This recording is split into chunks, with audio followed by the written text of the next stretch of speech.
Hello, my friends. This is the podcast that brings the wealth of knowledge, expertise, and fun of Twin Smoke Shop, New England's premier smoke shop, right to you, wherever you are, whenever you want it. And that's not just blowing smoke. You can find us at our website, notjustblowingsmoke.com, and be sure to follow us on Facebook, Twitter, and Instagram at Not Just Blowing Smoke. Cool breeze in my head, bittersweet smoke flying through the air. It's the way I feel, smoking on fire. Well, everybody, that was Jeff Pitchell's Fat Cigar you've been listening to, and that means it's finally time for Not Just Blowing Smoke. We're coming at you live from Twin Smoke Shop Studio Headquarters in Hooksett, New Hampshire. Be sure to subscribe to us on Podbean, Spotify, iTunes, Google, basically wherever you get your podcasts from. I'm Pastor Padron. I'm here with my co-hosts, Paul, Nick, and Dave, who's behind the camera today. Say hi, Dave. Hi, everybody. And we've got the beautiful Bree from the 724 Lounge with us tonight. Hi, how are you? Hello. Thank you for being with us tonight. And I want everybody to know that in the second half of the show, we're going to be doing a segment called Viewer Confessions. And this is where we're going to be looking to answer questions, comments, opinions, and thoughts that you, the audience, have about cigars, pipes, our show, whether, Dave should be on or just behind the camera, whatever you want to talk about. So make sure you put those in the comments on Facebook, and we will be answering those in the second half of the show when we start our pipe tobacco review. But up front, we have right now the brand new Aladino Cameroon Super Toro from JRE Tobacco. You may or may not know that Julio Eiroa and JRE Tobacco created the Camacho brand back in the early 2000s that featured his Honduran Corojo tobacco. And in 2006, he actually came out with a Camacho cigar that had the Honduran Corojo binder and filler with an African Cameroon wrapper on it. And while that cigar got some good critical acclaim, Camacho smokers are like very full-bodied, very in-your-face kind of guys, and it just never quite flew with them. But the reality is that that love that Julio has for Cameroon never really went away. It was no fad of his, and this cigar is proof of that. Several years ago, he started a project where he got seeds for Cameroon tobacco and started growing it on his own farms in the Jamastran Valley in Honduras. And this cigar is the result of that. The wrapper is Honduran Cameroon wrapper around the traditional Corojo binder filler that's on all the Aladino cigars. And it is the Super Toro here is a 6x52. And we are pairing it with this very interesting thing. It's a can. It is a can of Down East Aloha Friday. Do you know anything about this? So we have a lot of people that are fans of the regular Down East double blend cider at the bar. So I had served this to somebody, not realizing at first that it was Aloha Friday. Aloha Friday. And then I realized, and they tried it, and to say it wasn't their cup of tea, however, it's definitely a sour.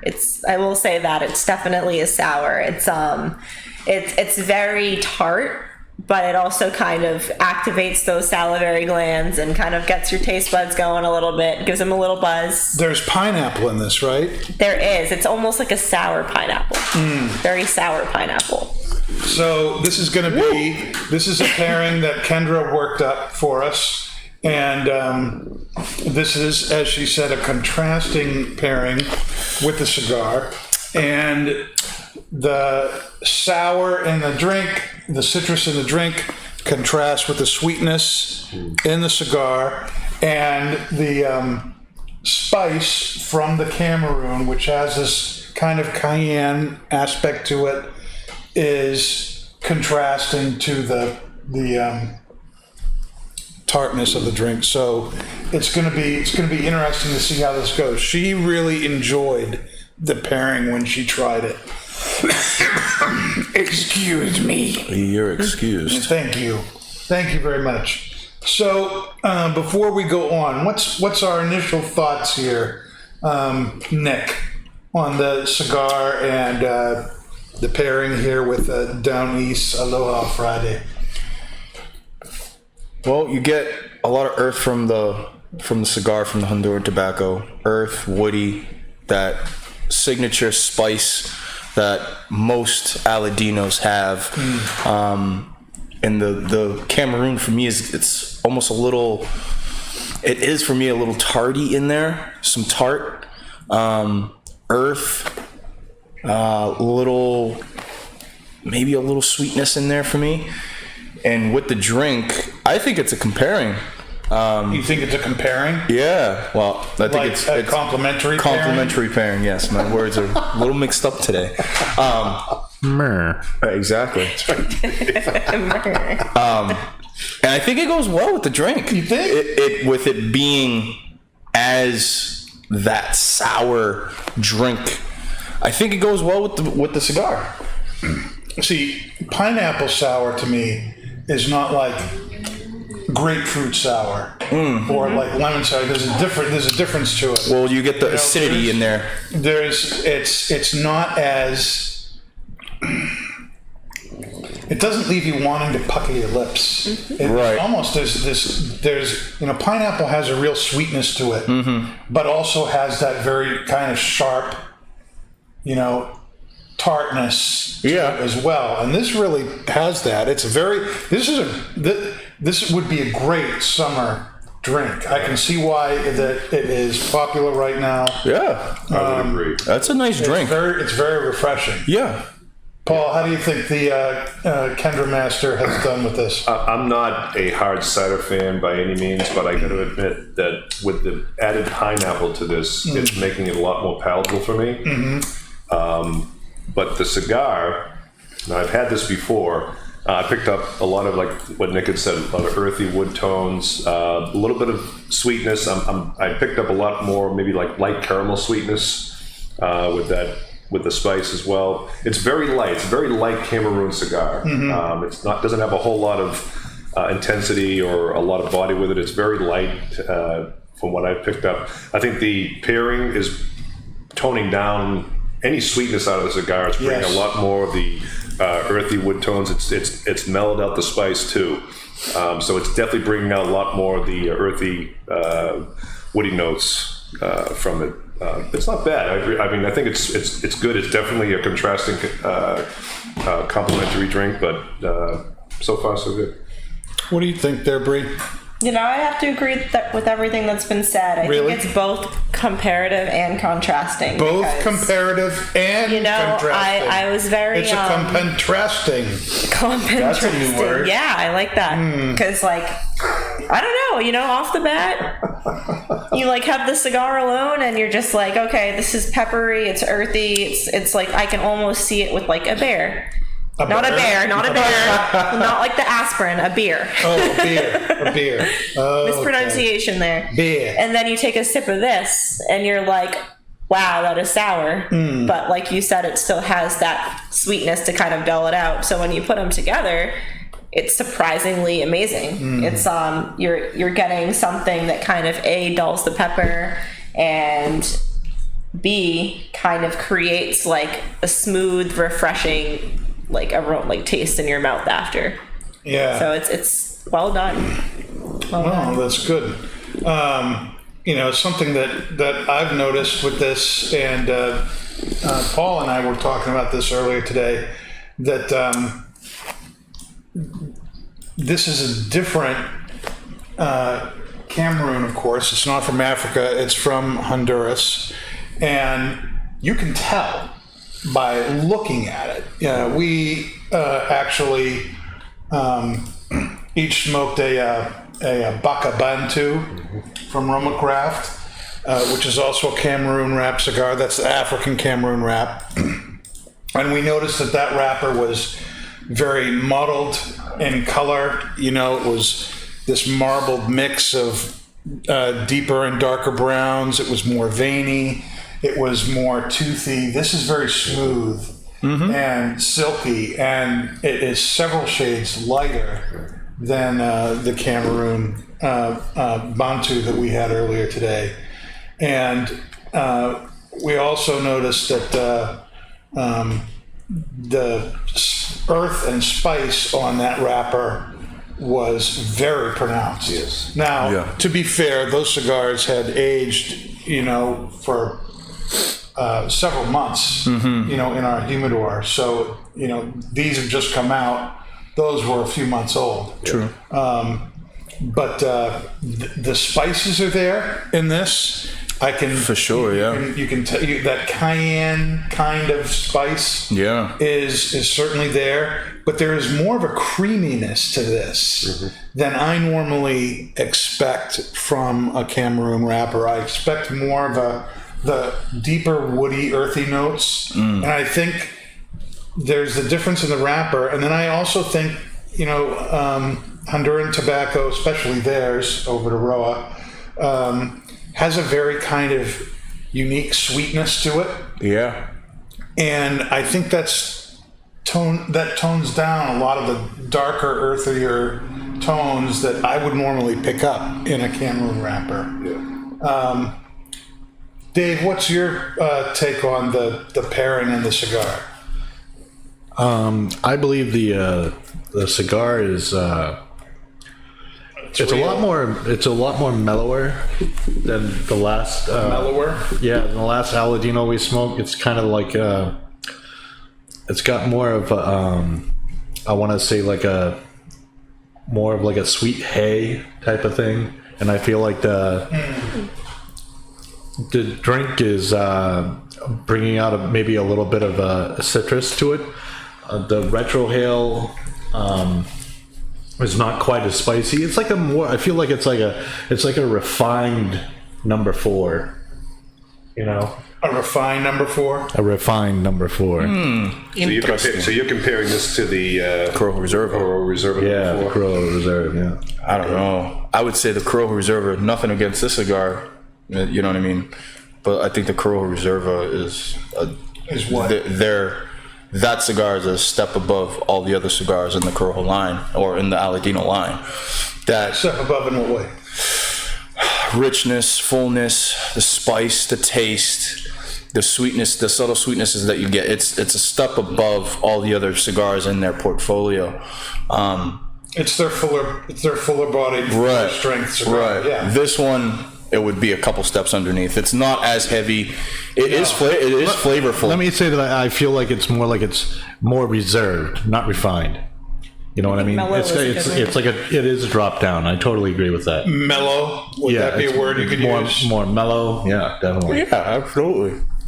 Yeah. But I think the pairing is actually bringing it out more so than when I smoked it earlier. I'm bringing enjoying out it. what? There's like this, I don't know, sweet hay type of thing. I can't really describe it, but it wasn't there before. I know what you mean. It's almost like that kind of like corn stalk sweetness, Or like underneath. it's like the smell of spring. Corn stalk. The smell of spring. You know, The smell of spring? Who's... I don't know. Pineapple. Could be. Yeah. it's pineapple. Pineapple. Cameroon is one of these rappers that it seems to be one of the, every once in a while, it seems like there's kind of the thing to put X kind of wrapper on a cigar. Last year, it seemed like, and maybe for the year before even, San Andreas was coming out on everything new. And even with the like the Rocky Patel TAA this year that has the San Andreas wrapper on it. Now it's like, last year the Romacraft released the Bantu. Released Baca, and that was their Cameroon cigar. Miami Cigars released the Donlino Africa, which features the Cameroon. Now you've got Aladino coming out with their own Cameroon. And there are other cigars out there that have long been, basically when you think Cameroon, you think those cigars, like the Fuente Hemingway. The Don Carlos from Fuente. Don Carlos. You got the Cameroon on Christoph. Yeah. The LFD's been doing it for a very long time as well. They have the Cameroon Cabinet series. AJ Fernandez does too. AJ does too, Fernandez has his Cameroon. Yep. Rocky Patel has a Cameroon line in 2003. 2003, 2003 vintage cigars. Do you guys have a favorite Cameroon cigar that you like to smoke? The Cameroons in general are going to be more of a medium smoke to me. I've had just about all the Cameroon offerings in our humidor, and pretty much will sum up that they're all going to be around the medium level. The Bantu that we had earlier today, we've had that when it first came out about 6 months ago. November. And that was when I said I smoked that on the ride home, and it was gone in 25 minutes. I think I hammered it so much. It's a little guy. It was lighter in flavor and in spice back then. Now, because it's been aging in our humidor for 6 months, it's picked up a lot more spice, a lot more body. I'm going to say that it's probably now maybe more of a medium plus, medium full, just because of that aging. That's a big step. It is a big step. And so I'm going to say that the Baca Bantu is my favorite Cameroon that we offer. Yeah. Just because of that. Just because of the additional aging that we've allowed it to have. It's come alive a little bit more. This is really good. But it's light to me. It's like a light medium. Light spice. Yeah. Like that little bit of that caramel sweetness I'm picking up. The pairing again takes away the sweetness and brings out a lot more of those earthy wood tones. But overall, it's pretty good. But the Baca Bantu, I would say, is my favorite. Bantu, yeah, that was. How about you, Nick? Do you have a favorite? I do. It's the Don Carlos. The Don Carlos. The Don Carlos. They use a Cameroon wrapper on those. Yep. And that is another light medium cigar. But if you get one that is been sitting on our shelves, it's an amazing medium body cigar. And most of Fuente stuff is not strong. It's middle of the road strength, but the flavors that you get from that Cameroon wrapper, they did it right.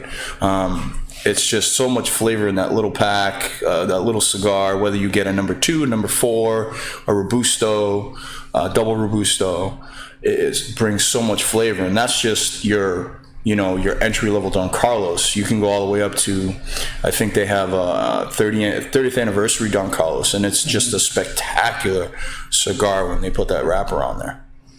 Yeah, for me, it would be the Hemingway short story. That's a fantastic one, too. That's my favorite Cameroon cigar. One of my favorite short cigars, too. Oh, yeah. Retails for $7 and change. And it's a great 20-minute smoke, 30-minute smoke, if you take your time. But you really get that nice spice, those cedary, earthy notes from that tobacco are really, really great. And again, a reason I think that's important to bring up is that this is a Cameroon that no one else has used. Correct. It's unique. Because they've grown it themselves on their own farms. So, when I smoke this, there is a real noticeable difference between this Cameroon and those. And one of the questions I want us to talk about, especially if we've had more than a little experience with Cameroon cigars, is how do you think this measures up? This is a whole new animal here. Do you think they did it good? I think so. You know what I mean? As I'm smoking this and as you're asking us to compare it to the other Cameroons that we've had. And I've had all the Cameroons, Rocky Patel, Christophe, LFDs. Not surprised. But this one kind of is up there. You know what I mean? LFD, the Cameroon Cabinet LFD Lancero is probably one of my favorite Lanceros out there. That is a spectacular cigar. But this one, the unique flavors that come through. The unique? Unique? Yeah, unique. Yeah. That's what I said, right? No, I said nuke. Unique. Nuke. One of the unique flavors. Nuke the flavors. But the unique flavors that are coming out of this is really, really good. It's up there in my, I'd say, probably 2 or 3 in my top Cameroon pick. This? Yeah. Okay, so this is really just kind of rocking it up. Yeah. In your estimation. Yes. What do you think, Paul? Where would you put this in your... I'm going to say it's maybe around the middle of the pack. Middle of the pack. Yeah, I mean, the Bantu obviously is my favorite right now. I agree with Nick on the Cameroon Cabinet from LFD. The Lancero was fantastic. Christophe makes a nice one too. I'm going to bet though that with some aging, give this maybe 6 months. If we have it. Yeah, if we have any more. That's done pretty quickly. But I would love to be able to put some aside and smoke this 6 months later. I bet this will come alive even more. It's got incredible potential to come alive more. I bet we will really be able to taste those the little bit more spice, the earth, that caramel sweetness. I bet that's all going to come alive. Give it some aging. And 2, before you go on, Dan. Yes. It could all change too with a different drink as well, because we're pairing this with the hard cider. Right. So it's tasting differently with the drink and contrasting flavors and stuff. Yeah. If we have a single malt or a whiskey or the single barrel jack or maybe even a peated scotch. Handle of tequila. Or handle of tequila, yeah, anything, something like that. You know what I mean? It could taste completely different. It could bring out more spice, or it could, That's tone true. it down. I do think the cider is toning down the spice in the cigar. I think so. I agree. Really? This is my first Do you think it's Cameroon. toning down the sweetness though? What? Do you think this is toning down the sweetness? I do. Yeah. I think it's bringing out more the wood, more the earth. Those middle nuances that you almost would probably be more in the background with this cigar. Now you were saying, Bree, I'm sorry, we kind of spoke over. Oh, you. no, it was This just was your an first introduction. Cameroon wrap cigar. Yes. That you are aware of. Yes, it is. And it's weird. I'm not It's sure. Like weird. Nick made a good point, because I'm not sure if it's just the cocktail, but this is actually reminding me a lot of a Connecticut. Like Really? it's giving me big Connecticut vibes. It's How so? I'm getting a lot of the creaminess that's coming through. Yes, it is I'm very getting, creamy. but it's still like well rounded in a mellow way. Just going back to that word, it's very it's a pleasant smoke. It's kind of like a smoke that you could have during the day when you're like not looking for something too heavy, too intense. It almost like, even though initially this strikes me as a medium bodied cigar, it can almost be passable as a lighter one. It's yeah. Something else, looking around at everybody's at different points. You got Nick over there who's powering through and he's about to burn his fingers. The construction, though, look at that But the ash. construction all the way through. This is something Really good. that is great with Aladino. Oh, it's to be expected. All of their cigars Incredibly. burn like a razor. Yes, Yeah. Aladino makes an incredibly well-constructed cigar. And nobody's having any burn issues. No one's had to do any relighting. And even myself, who's done a fair amount of talking, I haven't had to relight either. And that, I think that says a lot about how those cigars constructed. Did the tap test too? Nothing. Look at that. Oh, That's finally. but it just landed. Look at that. It's It's so perfect. It's just standing up on perfect. its head. And I tapped it like 10 times, and that's the first time the There ash you has go. fallen. Yeah, I've seen people take, their Aladino and do the dime stacking thing all the way down to the band. Oh, yeah, it's real easy. I've seen it over and over and over again. And Yeah. I've never seen that as often with any other brand as with Aladino. Yeah. They make great stuff. Now we're here drinking this hard cider, Aloha Friday. What are your favorite summer drinks? What do you like to drink with your cigar in the summertime? Yeah, we'll Okay, I start wasn't with sure you. if you were Sure. asking. Why not, your Brenus? So, in the summertime, like as you know, initially just in general, I'm a huge bourbon and tequila person, but I feel like in the summertime, my first starting pairing with any cigar that I smoke is going to be some type of beer, just like plain and simple. Normally, if I'm smoking something lighter, like a Connecticut, I'll have, like an ale or a sour, just like we're having tonight. I do like a scotch as well, because scotch is very, even though people think of it as obviously a heavier liquor, it's something that is smoother, it's a little bit lighter, you can kind of enjoy it in the late afternoon, maybe like a medium bodied cigar. Sure. Other than that, it's usually like a citrus-based cocktail as well. That's like one of my other summer go-tos. Citrus-based cocktails, sours, ales, and scotch. Dave, dare I ask what your favorite summer drinks are with your cigars? Sam Summer. Sam Summer. A new favorite is some Arnold Palmer with some vodka, some hammer and cigar. Whoa. That seems to go very, very well. The hammered Arnold Palmer. Yep. Hammered Arnold Palmer. That sounds good. Yep. Sounds dangerous. Yeah. Very dangerous. Sounds very Dave. Yes, absolutely. Dangerous Do you Dave. have Dangerous Dave? Dangerous Dave. Spiked Arnie Palmer. Nick, I know you drink a lot. And you drink everything, but are there things that would be PG for you to share on the show about what you like to drink in the summertime Moonshine. with your cigars? Other than moonshine, it'd be a Bacardi Mojito. A Bacardi Mojito, yeah. I love mojitos in the summer. I should have said Bacardi. That's a classic for me. I love mojitos in the summertime. It's 90, 95 degrees out. Oh my gosh, yeah, it's such a great drink. And you're sitting outside, or when I'm cutting my lawn. We grow our own mint.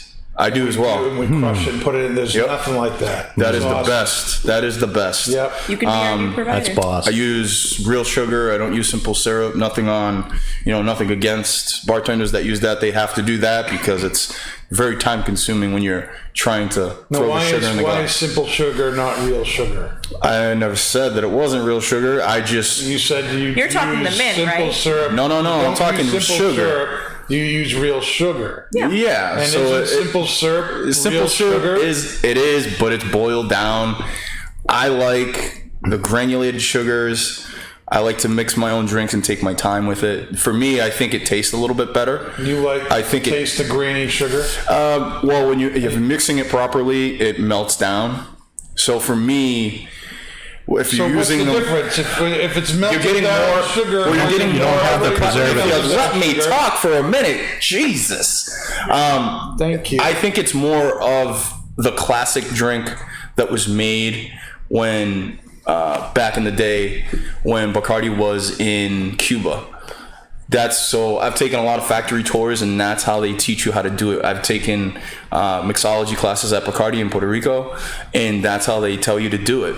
With sugar. With sugar, So I not will with simple syrup. interject there. So at the lounge, as you know, when we make our simple syrup, And now for the professional opinion. so we do put, we put actual sugar in water. We pretty much shake it up, mix it up really well, and we store it just so that we have simple access. However, I will note, and I'm honestly not sure if there really is a difference, but I did learn at one point in one of my bartending classes that they said if you're ever out of simple syrup, put some water and some sugar in a glass and shake it up and call it a day. I'll tell you this, though. There's a huge difference from real sugar and liquid sugar, Oh, God, no. Yeah. in Nick's defense. And I would say that if you were using granulated sugar and you got the time to mix it, it's definitely better. I think you get a lot more of the sweetness from it. It's not toned down. You can taste it through the club soda and the mint and the Bacardi that you're using. and that's just me. You know, I mix Bacardi drinks all the time in the summertime, and that's how I do it. I do it, you know, the Bacardi way, if you want to say it that way. But that's my summer drink. The Bacardi way. Take your way. But on that note, at the 724 Lounge, all of our sugar is granulated. So. There you go. There you go. Mm-hmm. Sweet. You've heard it here from Summer Bree. Wait, Makes me feel fine. we have to ask Paul what's your summer drink. Yes, Yeah. we do. Well, Paul. I tend to drink a lot. Summer drink. I tend to drink a lot more whiskey in the summertime. Whiskey. Yeah. Whiskey. And all types. So, but in most cases, it's going to be bourbon. So I'll drink a lot more bourbon in the summertime than I will any other time during the year. I'm smoking a lot more. I'm probably smoking anywhere from 4, 5, 6 cigars a day. So, you know, the weather's nice. Get out there, enjoy it after work. Why not? But absolutely, I'll absolutely go for bourbon maybe 9 times out of 10. I'll do a session IPA, but I'm going to have to do something lighter for a cigar to have that pairing. In the morning, without a doubt, a nice black cup of coffee. Yeah. With my cigar, regardless of what it is. But bourbon is my choice. Well, kind of with Nick. You know, the mojito is Mojito. one of my favorite summer drinks, It's a classic. and I love making those. Iced coffee is another favorite of mine, and we all know coffee and tobacco just goes so well together. Coffee and anything. Coffee and but you know, when it comes to cigars or pipes, it's hard for a coffee not to complement what you're smoking. Fantastic. Lately, however, I've been on a gin and tonic. Whoa. And I have to tell you, when we a couple of months ago highlighted the Empress, was it Gin, 1908? yeah. Yep. The 1908 gin, velvet. which is this incredible deep indigo blue color gin, and doing that with tonic and a cigar or a pipe, man, that's just been amazing. And in the summer, gin and tonic just seems to be one of those things that I'm, you know, more and more being drawn to. I love how bright it is, how refreshing it is. Yeah. And, you know, the fizz from the tonic, you know, all the ice that's there. Oh yeah. I've really been enjoying those a lot. Nice. That's good. Side note. Because I just saw Heather's comment about tea and cigars, and she just reminded me, because she says it's all about the leaves, which is absolutely true. all about the Because there's leaves. nothing like a good like green tea or a floral tea with like a Connecticut wrapper cigar, or just going back to Connecticut, or any cigar, but depending on what tea you're drinking. Yeah, that's You know, true too. Black tea, medium bodied. I can't do hot tea in the summer though. Yeah, iced tea though. Iced tea though. Irish tea, man. Fresh I ice. drink And a vodka. lot of iced tea. Fresh iced tea. too. I drink a lot of iced tea. None of this mixing iced tea. It has to be fresh from the bags. It all tastes better with a little hammer. From the bag with the powder in it, or from the bag from with the.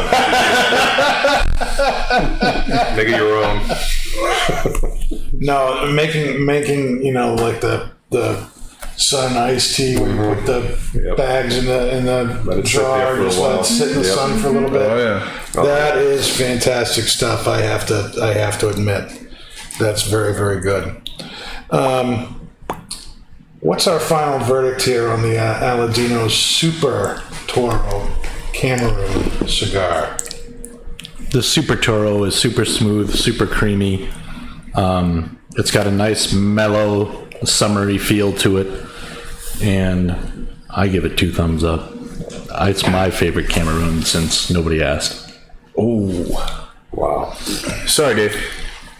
Well, We still appreciate didn't it. care, Dave. Shot right across the top. Damn. Shots fired.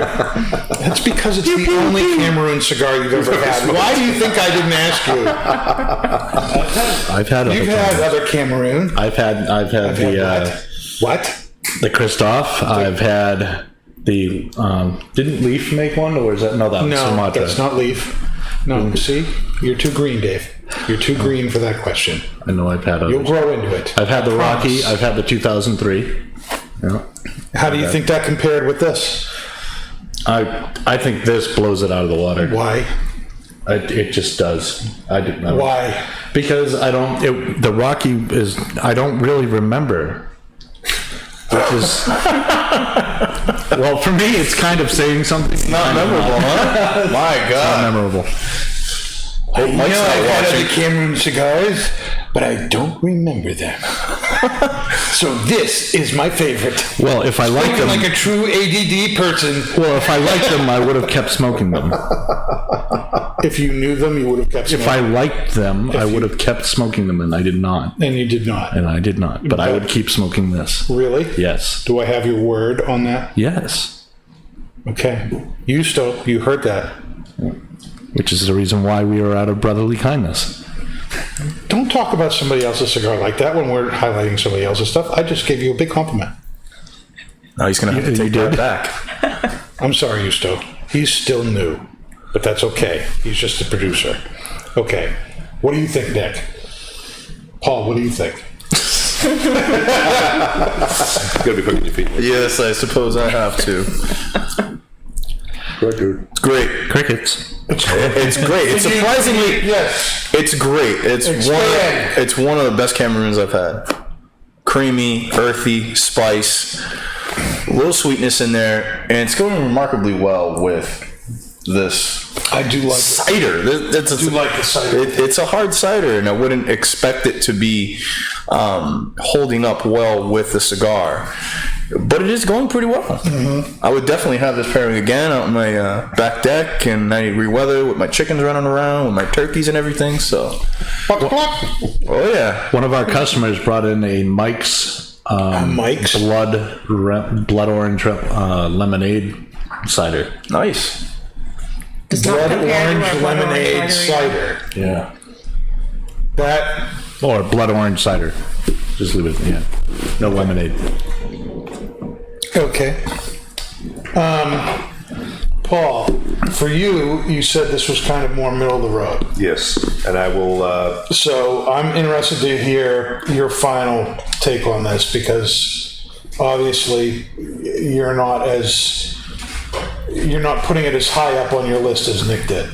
No, I will say this is definitely this is a good Cameroon. It's a little too light in terms of the flavors of it I would have expected from a Cameroon wrapper. I will say, however, that give it 6 months, give it some aging, and I bet this will be even better. It's good. It's a little, let's say, light to medium, nice earthy wood tones, light spice, light sweetness. The pairing, I do like the drink. I think it's a nice, refreshing drink, but it is taking away the sweetness from the cigar. So I will say it is definitely in the middle of the pack for me. Okay. Now this is your first Cameroon. Mm-hmm. What do you think? So No pressure. it's No hard. pressure It's at all. hard to say. Like Lord going is off watching. of Paul's. The Lord is watching. Going off of Paul's point. This being my first Cameroon, and how I was saying earlier, it's reminding me of a Connecticut. I'm not sure if the drink is actually changing the characters of the cigar, because I do feel like normally I would get like more specific notes from the cigar, and I'm getting general smoothness, I'm getting general creaminess, I'm getting an enjoyable smoke, but other than that I'm not getting much else because my palate is coated with the sour and the sweet from the cocktail. So if you're looking for a pairing, I think that's more just an enjoyable walk in the park, this is great. But if you're looking to maybe taste the true flavors of the Cameroon, it might mask it a little bit. Like it's very enjoyable, but I'm not sure if I can say exactly what the characteristics of a true Cameroon would be, based on this being my first pairing experience. Well, for me, this is definitely a lighter kind of Cameroon. I mean, the flavor is, we heard it at the beginning of the show when we started smoking. The word mellow came up over and over again, and I think that really describes this Cameroon wrapper. It is a very smooth, silky, mellow kind of Cameroon, a very mellow interpretation of what Cameroon is. And I think Dave mentioned the word, reserved or refined. And I think, you put Cameroon in the hands of, the Eiroa family, and you're going to get something that's a little bit more refined. Absolutely. What you get from your normal experience with the tobacco. And I certainly see that in this. So for me, I guess, this is my third of these cigars that I've had. And each time I've had it, I've enjoyed it more than the time before. And again, I think, the first time I had it, I had this preconceived notion in my head of what to expect. And I didn't get that. Not that it was bad, I just didn't get what was in my head. And the more I have come at this cigar thinking, okay, what does this cigar have to offer, the more I like it. So this is definitely a incredibly well-constructed cigar. Very enjoyable. There's nothing wrong with it at all. I do think with Paul that a few months of age, 6 months of age on this, and I would be very interested to see what that does to this cigar. Yeah, it's going to be interesting. It's like I taste a lot of potential.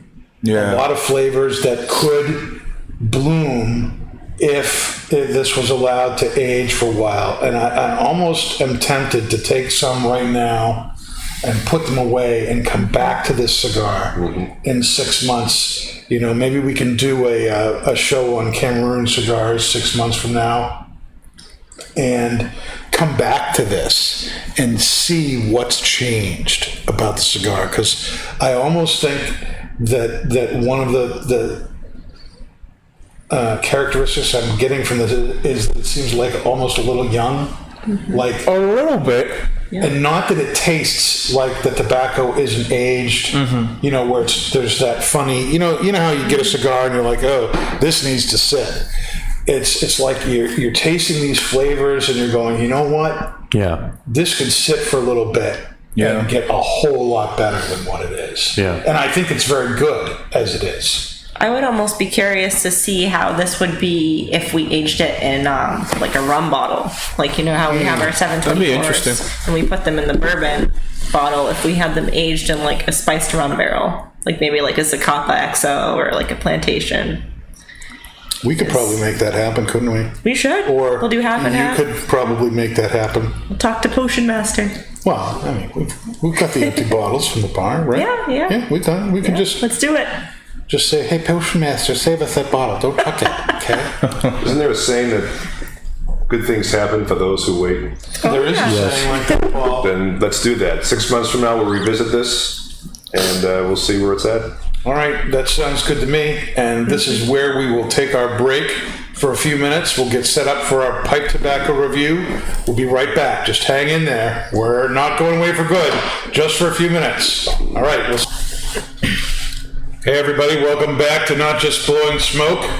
We have totally switched gears. We thank you for hanging in there with us. And now we are smoking Plum Pudding Special Reserve from Seattle Pipe Club. Right off the tin, it says that it is an English Balkan pressed and plug cut tobacco, a rare blend of Latakia Orientals, Virginia Perique, and Cavendish. And then from the website, it says, on a shelf in a warehouse, a small quantity of special small leaf tobaccos were found. When they were discovered, they were offered to Joe Langford, the blender of Seattle Pipe Club blends. Rather than coming up with a whole new blend, Joe took these rare tobaccos and substituted them for some of the Orientals in his very popular Plum Pudding. Plum Pudding Special Reserve is a limited release version of his bold Balkan cake in a 4-ounce plug, featuring these very rare sun-cured tobaccos. This Special Reserve is manufactured for Seattle Pipe Club by Sutliff Tobacco. It is a Balkan blend and contains Black Cavendish, Latakia, Orientals, Perique, and Virginia. There's no intentional topping added to this. It is a huge crumble cake. Let me tell you, when you open the tin, you look inside, there is this immense, thick, big, huge brownie of tobacco waiting for you. And the edges are such that you have to kind of yank it to get out of the tin. It's so big. You wonder how they got it in there in the first place. Just jam it in there, Danny. They just jammed it in there. But it is some good stuff. There's this very nice vinegary, savory smell on the tin note when you open it up.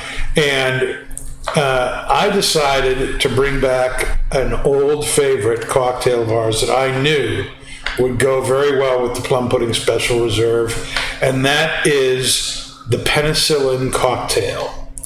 Can you tell us a little bit about what is in that, your Brenus? Yeah, so the penicillin is typically a Scotch-based cocktail. Some people will use like a more peated Scotch. Some people use a smoother Scotch. Some people blend both. And then you're going to be combining that with like a honey ginger simple syrup and some lemon, fresh squeezed. So it's going to kind of take on a little bit of an herbal note, something a little more citrusy, but still that has like a smoothness underneath it. And originally this cocktail was kind of used as a home cold remedy. People would be like, oh, the penicillin, you know, it's like a medicine drink. Mm-hmm. Not in the gross way though. There is a medicinal quality to it. It makes you smile when you drink it. Makes you feel so much better. Mm-hmm. That it does. Nick, I know you have been itching for us to smoke the Plum Pudding Special Reserve. Yes, sir. Now that you are getting to smoke it, I can't believe this is the first time. This is the first time. But if it is the first time, you're a big Plum Pudding fan. Yes. How do you like this compared to the Plum Pudding, if you can remember enough? I can. Okay, you're not that blitzed yet? Not yet. Maybe by the end of the We're drink. not at the bar, so when your drink's gone, it's gone. So sip it. I'm trying to maintain. But this is the richness that comes off. You get a lot more richness in the Special Reserve versus the regular plum pudding. Flavors are, you know, kind of rolling right on the palate. Some nice complexity. You get the Orientals, nice light spice on the retrohale. It's all I could ever hope for. It's all I could ever hope for.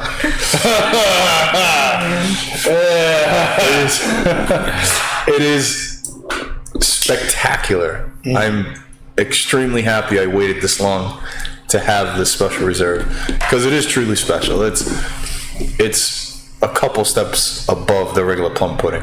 It is. I have to say, having had plum pudding and this, I don't think I would buy the plum pudding if I had the option of getting the Special Reserve. Right. And there, you know, now this has been out for at least a year, probably longer than that. It's supposedly this limited release thing. You don't know how long they're going to be able to put it out. I'm thinking they're going to find a way to keep it out there. I hope so. But, you know, they're hanging it out that this is not always going to be around. So if I have a choice between this and plum pudding, I'm going to get this. Now, what makes that a little bit harder is that the Special Reserve comes in a 4-ounce tin. It is one big block, as opposed to the traditional plum pudding, which is a number of thick slices of cake that is a 2-ounce tin. So you look at the Special Reserve price and you're like, my gosh, this is double the price. but it's double the tobacco. Yeah, you're getting more. You're getting 4 ounces instead of 2. Right. But it's a bigger nut to crack, so this retails for $40. But it's worth it. You know what I mean? You look at it on the shelf, and you're looking at the plum pudding, and then you're looking at the special reserve, and you're like, well, this is way more money. Mm-hmm. But it's totally worth it. Every puff I'm taking. Well, the pipe smokers at Twins definitely think that. This is something that is constantly flying off the shelf. Mm-hmm. And I'm constantly having to reorder it. We ran out of it here at the Hooksett location. I'm going to have to get more here. Yeah. So it does. It sells. It moves.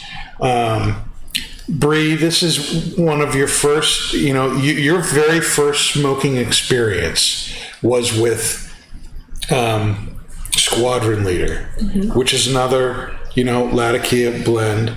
This is a English Balkan blend tobacco. You enjoyed the Squadron Leader very much. What do you think of this? So this one, it's also enjoyable. It's definitely less smoky than the Squadron Leader was. It's I'm getting like a little bit more leather from this, I think, and I'm kind of getting like some undertones of not exactly like a super sweet fruit, but something that's like a little bit fruity but still very mild. So it's more like well-rounded. I think it has a little bit more like girth to it, a little bit more girth, but it's very enjoyable still. Dave, what do you think? I'm getting I love the campfire taste you get from this, and it's very smoky smoke. It's very smoky. I'm also ecstatic to be having the penicillin again, because that is another favorite of mine that I pretty much order every time I'm sitting in the lounge. But this is also my first time with the plum pudding of any kind. All right, so you've never had the regular plum pudding? I've never had the regular plum pudding. That's great. Paul? First of all, I got to say that this is one incredibly smooth tobacco. There's a lot going on here, though. I get a lot of the dried fruit, the earth, the woody notes, the incense, the floral. The drink is bringing out a little bit more of the fruit, but a lot more of that smoky wood notes too. But just one incredibly smooth. Not one flavor is overpowering the other. It's just so well balanced. Yeah. And I've never had the original plum pudding either. But having had this, I don't know if I want to. I'll tell you right now. This is really. Well, I mean, we know how much you crave this. Yeah. And that's why Dan has to hide his personal reserve. Yeah. For the longest time, I remember when we first brought it in, and Danny had some, and I didn't ask him that day. The next time we worked together, I'm like, "Hey, you got any plum pudding? Got any special reserve?" No, I left it at my house. Every time I seen him for like the past months, 4 or 5 months. Hey, you got any special reserve? I could really use some right now. No, I left it at my house, and I could see why.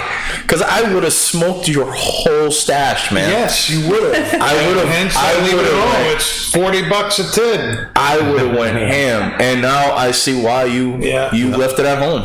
There are tobaccos I don't bring to work, and this is one of them. And part of it is I know that I'm a very generous guy. Whatever's in my bag, I let people have and try and stuff. But I'm also aware that Nick, when I'm working with Nick, he only has extra huge pipes. He doesn't have any like normal sized pipes. They're all like the size of his fist. Yes. And if I brought in my thing, a quarter of my brownie would be gone. And I'd be like, where did it go? And Nick would be over there stoned on the floor. Great. Oh, yeah. Great. Yeah. So awesome. I probably would have had several The other Boils reason back to I that. didn't bring it to work is because I would smoke it all the time and I wouldn't have any left. So I leave it at home so that it's a special occasion thing. Yeah. Yeah. You know, it's something that I reserve for special occasions. I agree. I have to tell you, you know, $40 for a tin of tobacco is a lot of money. And I had been eyeing it, you know, last year for some time. And what finally made me decide to go get it was I had just finished my taxes. There you go. And I knew I was getting a big refund. So I bought it. I said, I know the check's coming, so I can justify spending $40 There you on go. a tin of tobacco. Yeah, absolutely. And boy, it was great. Yeah, It was great. It's worth every penny that you're going to spend for sure. The amount of tobacco that you're going to get, the quality, the taste, the flavor. It's great with this penicillin. Yeah. The sweetness in the penicillin is bringing out more deep fruit flavors in the tobacco. Yep. Getting that nice spice. Beautiful. A little floral note in there. I don't know if you guys get that. Yeah, there's definitely some floral notes. Oh, yeah. My Definitely God. a retro ale. This thing is a step above, and I've had pretty much I've had a pinch of almost. Pretty much everything. I have. Well, I want to be knowledgeable. I want to have firsthand knowledge on. Be knowledgeable. I want to have firsthand knowledge of all the tobacco that we carry. You know what I mean? But this has got to probably be the best tobacco I've ever smoked in my pipes. Yeah. This is hands down number one for me. Wow, that's high praise. The drink is without a doubt complementing every bit of the tobacco that's in here. Oh yeah. It's like it's giving it almost like a turbo boost. It's not just one part of the tobacco that's being pronounced. It's all of them coming together. Yeah, so you It get is flavor. very well Yeah, balanced. it's incredibly well balanced, Dave. You're absolutely right. This Fantastic. This is like your Glenfiddich. Yeah. Glenfiddich 21. Yeah. Imagine having it's all Glenfiddich 21 downhill. with this. Oh, that would be phenomenal. My goodness. This is the penicillin is one of these drinks that, especially with these English or Balkan blends. Let's talk a little bit about what the difference is. What's an English blend versus a Balkan blend? You know, in some ways, it's really confusing because you have a blend like, you know, the idea is an English blend is one that's really Latakia. I was going to say it's Latakia forward. Balkan is much more Oriental tobacco forward, but both Balkan and English blends have typically both Latakia and Orientals in them. Yeah. Now, Balkan Cecchini, which we've reviewed on the show, is very Latakia forward. Yep. There's more Latakia in it than there is Orientals. And, you know, here's so how do you, is it really this hard and fast difference? I don't know. I think you know, the idea of an English blend never had anything to do historically with having Latakia. It had to do with Britain's purity laws, which were in place for a number of years, and only in recent history really got disbanded. But you were not allowed to use any artificial flavorings or toppings that were unnatural, that weren't in nature, in your pipe tobacco products. So something was an English blend if it followed those purity laws. So, you know, in that sense, like Esoterica's Dunbar, for instance, is an English blend because it follows those purity laws, right? Over the recent years, English has come to be known as Latakia forward stuff. So there's definitely Latakia in here. For sure. You definitely taste it. It is not a Latakia bomb kind of a thing where that's the main player and everything else is kind of playing. It's very evenly balanced. Second fiddle. To me, this is kind of like, you know, the equivalent of Byron or Atabey, where, in the cigar world, where you've got all these different flavors going on at the same time, so much so it's really hard to pick out what is what. You just know the final symphony that's going on you really like. You know what I mean? When you're listening to a symphony, you're listening to all these different instruments playing, and you can't necessarily always pick out all the instruments that are playing in the orchestra, but they're creating this music, this unity of music and notes that just is awesome. And that's kind of what Plum Pudding Special Reserve is for me. It's this great symphony of flavors that is so well balanced and mixed that there's just so much to enjoy, but it's very hard to pick out what's what. It's just, you just enjoy the whole thing at once. That's a great word to use, Dan. Yeah. It's Well said, Dan. It's a symphony of flavors, that's for sure. Well said. And this drink is just Perfect. goes great with those kinds of English and Balkan blends. The smokiness from the Laphroaig that is there's a float of Laphroaig. Am I saying that right? Laphroaig. Yeah, you're saying it right. I'm saying it right. Perfect. There's a float of Laphroaig on top of this, which just adds that little bit of smokiness to it, and that totally complements the Latakia. The lemon and really kind of both contrasts with the sweetness of the I'll just go look. The Black Cavendish that's there, and the spices really complement the spices that are naturally occurring with the Orientals and the Perique. It's just this great combination. I knew it was going to be good. I knew we had to have it. And I do wish that we had a second helping of this stuff. Of what? The pipe tobacco or the Not the pipe tobacco. We got 4 ounces of that stuff. We could be here all night if we wanted to. I think we but should. Drink. We got one drink. That's it. That's it. 4 hours later. Yeah, we're still here smoking. We'll record an after show. Now, we need to, I get a lot of calls at Twins every day. I know Paul does too. Probably David does as well. Nick does. And we want to answer this question right now. Yes, we're open. Yes, you can come in the store. Yes, the lounge is open. Yes, the bar is open in Londonderry. Bree's there. Kendra's there. Kimber's there. Lisa's there. Sam is there. He may be sleeping, but he's there. Okay? Everything's open indoor. No, you don't need reservations. You can just come in. We're open. We have half capacity right now. But frankly, when you come in, you're going to see a lot of the same seats that you would expect to see. We've moved things around so that we can only be at half capacity, but it's still going to look very full.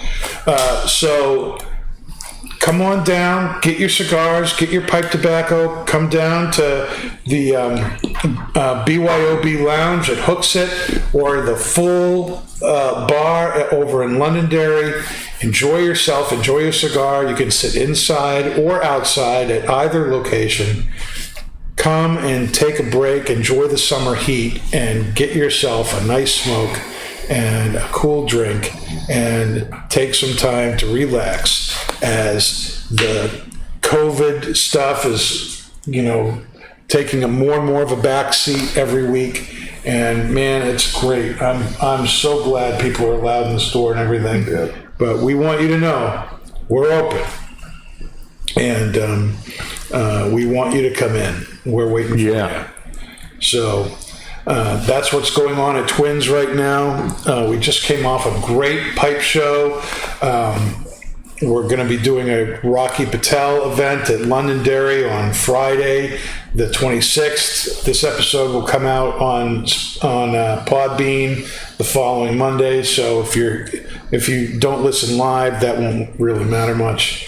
But we've had some great stuff happening already, and we're really, really excited about things getting all kicked off. as summer starts to ramp up for us and everything. So that's what's going on at Twins. At this point, I'd like to address some questions that our audience, our viewing audience has for myself and the rest of us here at Not Just Blowing Smoke.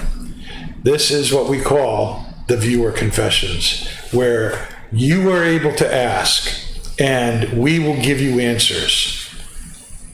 They may be great, they may suck, but they're answers nonetheless. What's the question that we have from Rod up there? All right. So. Okay, so Rod, who's listening from Canada, Rod, how we doing? says, what drives me nuts is the know-it-all cigar smoker who actually knows nothing.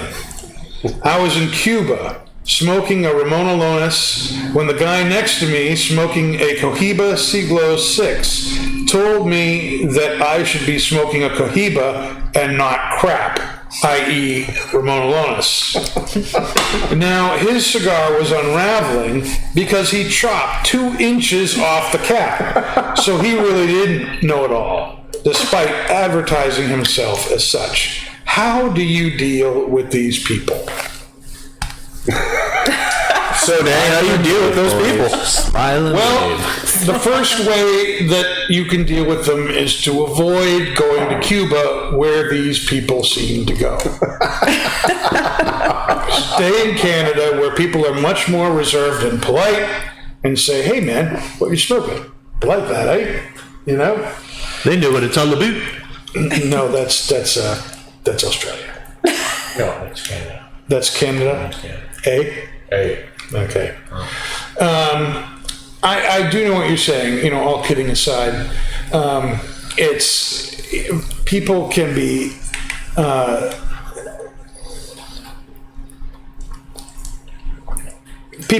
very, what's the word for it? They can really kind of over-exaggerate the knowledge that they have about cigars and the experience of things. You just kind of gotta nod your head and like you understand and go with it. Just don't pay those people any attention. Don't be rude. Don't be mean. Just, you know, let them smoke their unraveling, you know, Cohiba, and just smile and wave, boys, kind of like the Madagascar penguins. Yeah, you really do know what you're talking about, don't you? You know, I have,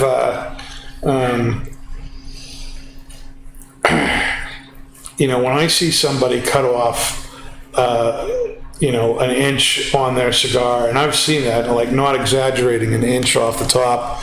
People who spend lots of money coming into the store and, you know, think they're, you know, they just watch The Sopranos way too much. That's another thing you can say. You can say, watch The Sopranos much, you know, and, you know, I'll, you know, tell them, you know, cutting your cigar, you want to be much more like a Jewish moil than a Islamic jihadist.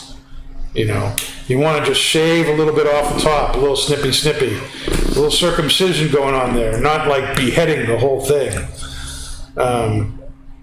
I try and make some fun out of the whole thing, but you know, what can you do? I mean, I don't know. Does anyone else want to add to that? I mean, I think on that note too, I think a lot of people that are trying to break into the cigar industry and, you know, wanting to come off as informed, they kind of see brand names like, you know, Cohiba, and they think that because they're smoking that it's better than a cigar brand that they don't recognize. So they might not really realize that, you know, that you're smoking something that's of even better quality than maybe the commercial brand that they've picked up and that they think that they know what they're talking about. So sometimes even just, you know, a polite little dib of expertise or an explanation, like, oh hey, this is this kind of cigar, this is why it's good, it's a less known brand, doesn't mean it's bad, you should give it a try, kind of thing, see how you like it. And, let's be honest, there aren't that many different growing regions in Cuba. There's like 2 or 3. And all the Cuban cigars are all made from those few places, and you don't have a whole, so, smoking Cohiba and smoking a Ramon Alonis are not really all that far off. No. I know, that I know for a fact, for instance, that Partagas, which is one of the big name brands over there, like Cohiba, it's one of the top name brands over there, and Bolivar and Ramon Alonis are all exactly the same blend of tobacco. The difference is the color of the wrapper. One color is labeled Partagas, one color is labeled Bolivar, and the third, the least attractive, is named Ramon Alonis, which is the cheapest. But for the discerning Cuban cigar smoker, they know that the Ramon Alonis is basically a Partagas that didn't have the color that they wanted on the wrapper for the box. It's the same cigar, but it's a lot less expensive. The same is true with the Cohiba, the Bahiki. It's all the same cigar, just different. So, Dan, Heather wants to know whether, regarding pipes, do you store your pipes with a cleaner in the stem or not? Apparently, in her forums, it is a heated debate. Yes, there are. Yes. I don't store my pipes with the cleaning stem in them. I have heard of a number of people that do that, and there are people who leave the stem in there until they fill the pipe, and then they pull the cleaner out. And basically what that means is that because that cleaner has been all the way down in the bowl, they've created the air hole for the tobacco. Because that space couldn't be taken up, tobacco could not get back up into the stem of the pipe. So you know that you're going to have a good draw if you do that. So there are people who I know sounds like a rookie move. It's actually interesting. Yeah, and I totally get that. I do think that you want to air out your stem. Smoke is mostly water, and one of the reasons you need to use a pipe cleaner is to dry out the inside of your stem after you finish using it, so that water doesn't sit in there and basically rot the wood on the inside of the pipe. And that's really important to do. Back when I first got into pipes, I got myself, some really nice pipes, and one of those nice pipes I got was a Savinelli Autograph. I still have it. It's over 20 years old, but I, didn't really know what I was doing at the time and didn't do that a lot. I didn't worry about cleaning it after every single time, and as a result of that, I think the wood inside the stem got a little bit spongy, and now the mouthpiece doesn't quite stay put in the pipe. I can still smoke it, but I can't let it hang out of my mouth because it will just fall out eventually. So you really do need to take care of that. And so the people who are, really big on that, they'll leave them in there. That also lets them know that their pipe is clean and that it's ready to go. I think you can take anything too seriously, so I rarely get caught up in the whole debate of all that stuff. What's Heather's saying? It sounds like a bacteria trap to me, holding it on there, keeping it in there. Yeah. I don't know. I've never thought about it being a bacteria trap. I mean,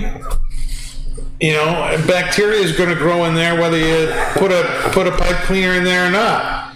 So it's really important to keep things clean. Just make sure you clean your pipe. I'm not going to hold it against anybody for deciding to leave the pipe cleaner in there or taking it out.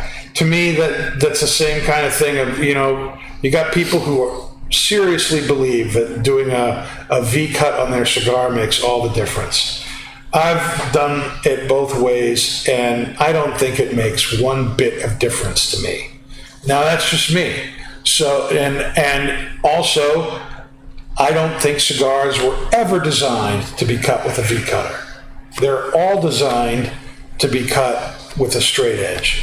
So trying to bullet cut it, trying to do any other kind of cut is to do something that is just not normally designed for the cigar. So I'm a straight cut guy, but I'm not holding it against anybody who wants a V-cut or a bullet or who uses, one of those shirkin things that just kind of puts a lot of slices in your cigar, like Wolverine just went on the end of it. Whatever you want to do, what works for you, that's what you should do. Whatever you like to do. That's all I have to say about that. Paul, what do you think? I think you're right, Dave. It doesn't really make a difference. Of course I'm right. It doesn't make any difference. I'm right.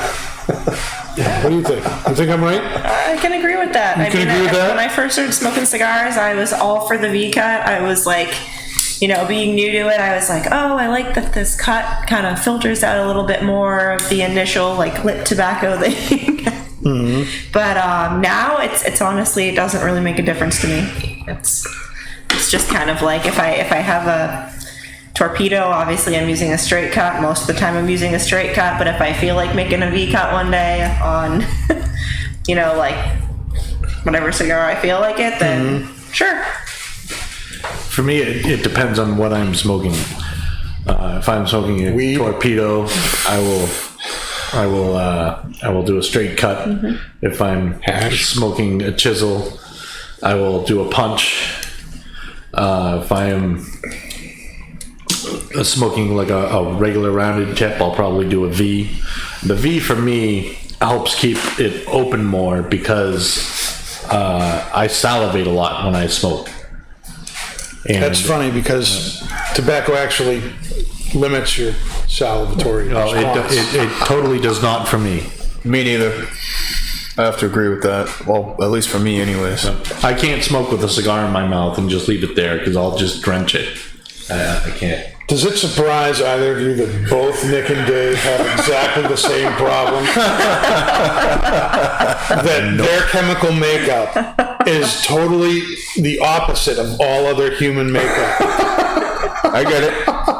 And that their salivary glands are actually put into overdrive when tobacco is introduced. We were born to eat. That's it. Hey, what are you going to do? I'm a big believer that less is more. And what I mean by that in terms of the cutting is if you cut just enough to get the cold draw through, you're going to get a great cigar experience. The more you cut into it, and again, if you're someone who chomps on your cigar, then you have much bigger issues where eventually the binder and the filler will start coming out. And then you're going to end up with this slop, after a while. I just cut off just enough to get the cold draw through, and that's enough. That's all you really need to do. I'm not a big fan of the V-cuts, not at all. All right. I think that was the only question we had as I'm watching things go by. But that was a good thing. I think we should move on to the news. Yeah. You've got some news for us, Paul. Yes. More For our Tennessee viewership. the Tennessee viewership. So, in Tennessee, a bill has been introduced in Tennessee that would lower the taxes on food at the expense of more than doubling the taxes on tobacco products, including cigars. Jesus. Representative Bo Mitchell, who's a Democrat from Nashville, and Senator Sarah Kyle, who's a Democrat from Memphis, have introduced HB 1213 and SB 946, identical pieces of legislation that would remove the 4% state tax sales on food while increasing the taxes on tobacco products. For other tobacco products like cigars, the increase would be from 6.6% to 17% of the wholesale price. Half Wheel estimates that a cigar with an MSRP of $9.50 would retail around $10.13 before sales tax in Tennessee. That would increase to $11.12 if the legislation was passed. For cigarettes, taxes would increase from 3% to 8.35% per cigarette. Wow. Now, this is one of these cases where you see these, senators trying to be doing something good by, COVID's hit everybody hard. Let's relieve, these business owners by alleviating some of the taxes they need to report back. So it's easier for them to do business. I totally get that. That's really nice. But then it's like Indian giving, because you're going to then take what you would have saved there and helping these people, but you're going to make it harder for another group of people to make their business. And we've talked about it on the show before. Taxing tobacco does not make money. No, it doesn't. It decreases income for the government in every single case.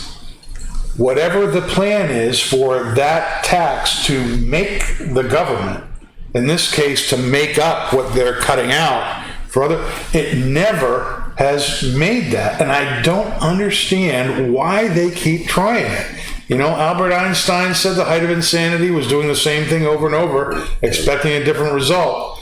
And here's like all good intentions of these senators, but there's no reality to why do people think this works? Got me on that one. Apparently, Nick. Apparently, I got you. Yes, you do. Got you on that one, Nick. Imagine if they just increased the tax on toilet paper to 1%.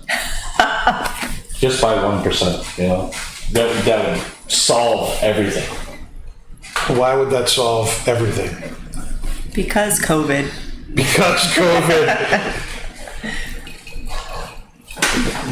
Everybody wipes their ass. Not everybody smokes. That's my point. So you're saying if you're going to try a tax increase the tax on something that everybody uses. At least then it's fair. So it's fair to tax everybody's toilet paper. Why not, right? Dave is nodding his head for those of you that are listening to the podcast. Why not, right? While rocking back and forth in his chair. Well, I'm just the amount of income you get from a small amount of tax increase on something that is you wouldn't even notice the price change on a 1%. It wouldn't be that bad at all. You probably wouldn't even notice. It's a quantity tax. And See, I think people would then start buying their toilet paper from somewhere else. In which case that is also taxed 1%. So that I'm just saying, if it was something when it was very small, but if it was a product that everybody uses, the amount of money that would be generated would be far astronomically greater than doing a large amount on something that 1% of the population does. So basically what you're saying is there shouldn't be any tax on tobacco. We should just tax toilet paper. Or something that everybody uses. I see where he's going, and I do agree with you on that. Thank you. I do agree with you on the. You want to add some more rational thought to this if you process? truly want to raise money and be fair about it, then It's called math. You have to tax something that everyone uses, not just a certain segment of the population. Definitely. And if you want to be fair, if all things being equal, and your one goal is to create a pot of money to be used for whatever reason that is, then you have to tax everyone for that, not just one particular group, and then pull the taxes from some. So the food tax. I mean, have they figured out how much food people consume versus how much tobacco they smoke? I don't think they did. I think they just want to penalize the smokers, penalize the tobacco users, and give back to the people, who get taxed on food. I don't think they thought this through one bit. And what's preventing them from calling us up and saying, "Hey, can you send me X amount of cigars or whatever we offer, and have it shipped to Tennessee? Because now I'm going to be taxed X amount of dollars, and my food is now not." See, now Rod, our Canadian listener, is not at all impressed with this. He says the tax on cigars here in Canada is 125% of the wholesale price, and then the federal 15% sales tax goes on top of that. You guys got crushed up there. So let's take the one of our favorite. Well, maybe not our favorite, but one of the best-selling cigars we have here, the Charter Oak. The Charter Oak 6x60, which goes for $5.99 here at Twins in tax-free New Hampshire. I'm told can be up to $20 up in Canada. Yep. Crazy. Absolutely Crazy. insane. A $5 cigar ends up being $20. It's nuts. It's nuts. But what are Canadians doing? They're not buying cigars. They're being like Rod, going to Cuba and buying cigars, and they'll come here and buy the cigars, go back to Canada, and yes, they'll have to pay the tax when they cross over the border, but it's still cheaper to do that than it is to get the cigars over there. So they're going other places to get things done. We have our fair share of Canadian customers that come in. Yep, it happens every year. This is Canadian season now. And they tell us exactly why they're doing it. Not only to visit the beautiful state of New Hampshire, but they also come here to load up on cigars. They're willing to pay whatever tax they have to when they cross the border, but it is going to end up saving them a lot of money. Yep. Yeah, I love it. They just come in, they grab a tray, and they load it up. Yep. And that's awesome. Heather says she gets her toilet paper from China. Do we ship to Canada?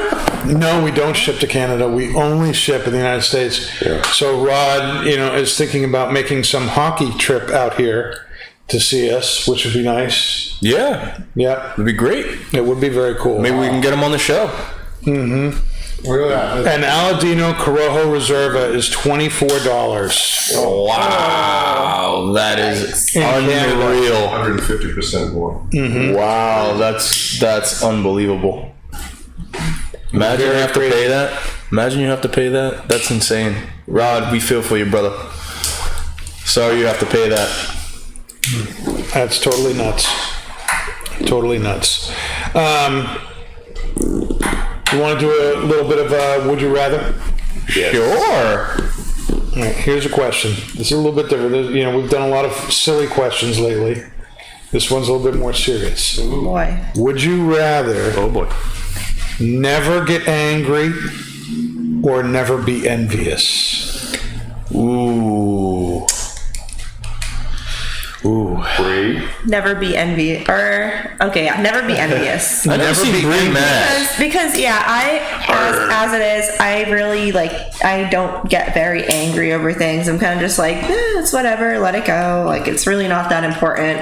I feel like Maybe you should want to be angry. Well, then. no. So I feel You never get angry. Come on. because I don't need to. Come on. I don't care about anger. Dan's angry but about think about it. So envy, even if you're not overtly envious, underneath it all, we all look at people sometimes and we're like, man, I wish I had that. I wish I had that. Yeah. So you know, if you were never like wanting what other people had, and you were never, you know, like, you know, thinking about that, you'd probably be accomplishing a lot more of your life goals. So, you know, not being envious could have its advantages. Although on the same token, sometimes envy is a driving factor in accomplishing your goals.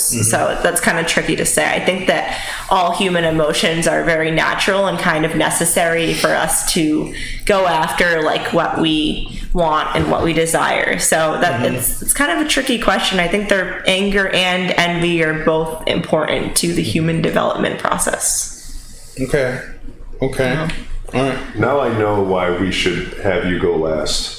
Because our answers cannot compete with yours. Yeah, how are we going to follow that up? How do we follow that up?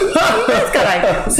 I personally, I would rather not have anger, because I'll say from people that I've seen, when they have a posture of not being able to be provoked, and is the most impressive that I've ever seen. It takes more of a man to just keep a posture of calmness regardless of situation. So that's what I would go for if I was going to get rid of one. That is very insightful, Dave. I'm very impressed.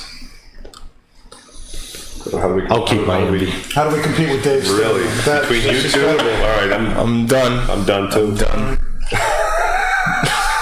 Nick, do you have feelings like that? Anger or envy? Or are those too basic or He feels another too day, another complicated smoke. for you? I think anger is something that you need in life. For me, when I was younger, when I played football, a lot of the anger drove me to practice harder, to lift more, to spend more time in the gym, to work harder, because that anger for me drove me to another level, to gain another 5-10 pounds of muscle. What was that anger about? For me, the anger was there was somebody out there that was better than I was. Envy. That's envy. Well, it was more anger. Anger at the envy? No, well, anger at the point of I wasn't as good as that person. Which is envy. I guess so. I felt a lot of anger though. So I don't know. See, they're synonymous. Well, the two, I think The two envy often made go you together. angry. The envy made me angry. So I practiced harder. Angry, yes. I guess so. Yeah. Yeah. I guess so. Paul, do you have anything cogent to say? Nah, I'd rather not be envious. I don't mind getting angry every once in a while. I consider myself to be a pretty level-headed guy. Yeah, you know. most of the time. Yeah, maybe occasional. Yeah. Whatever, Paul. Yeah, whatever, Paul. But yeah, no, I'll take the anger over the envy any day. I think there are appropriate times for you to be angry. I think anger is one of those things that, anger and I think is something that can be good. I don't know how envy could be good. Envy is really about wishing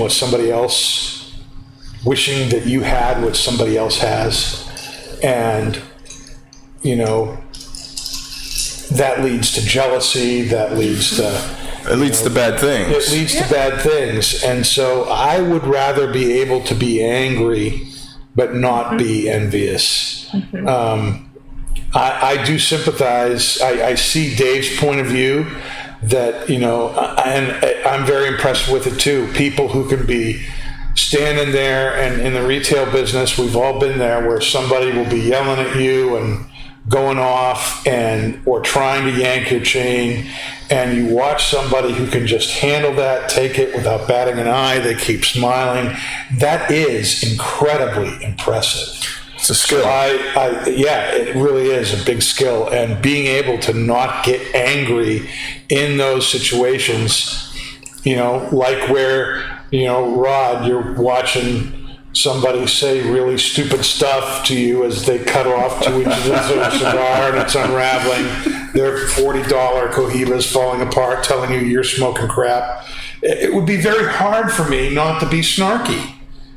And, but at the same time, I think envy is one of those things I would rather not have to deal with that. The idea of not having the struggle anymore of not having to compare myself to other people would make me deal with life a whole lot better if I just didn't care. On top of that, I think envy is essentially just a more directed version of anger. It's like anger with more toxicity. It's like anger with more like passion in a negative sense. More selfishness. Yeah. And envy is very selfish. Mm-hmm. Well, there you go. I guess we all agree.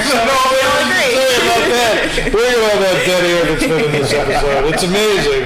It's amazing. So, now before we get to our final thoughts on the pipe tobacco here, we want to let you know that next week we're going to be smoking the Eiroa First 20 Colorado 54 by 6, the Toro size, which I'm very excited about. And for our pipe tobacco review, we're going to be smoking Savinelli's new Virginia blend, Juno. Did you know? We're going to be smoking Juno. Did you know? Next week. Did you know? Juno? The Juno? Juno? I did know. Yes. He did, And so make sure that you get to Twins, that you pick up a tin of Juno, pipe tobacco, and a Eiroa First 20 Colorado Toro, the 54 by 6, so you can smoke with us next week. And what are our final thoughts now on this plum pudding, which we all know Kurt would say is burning hair. But what is the truth, people? Dave, you're first.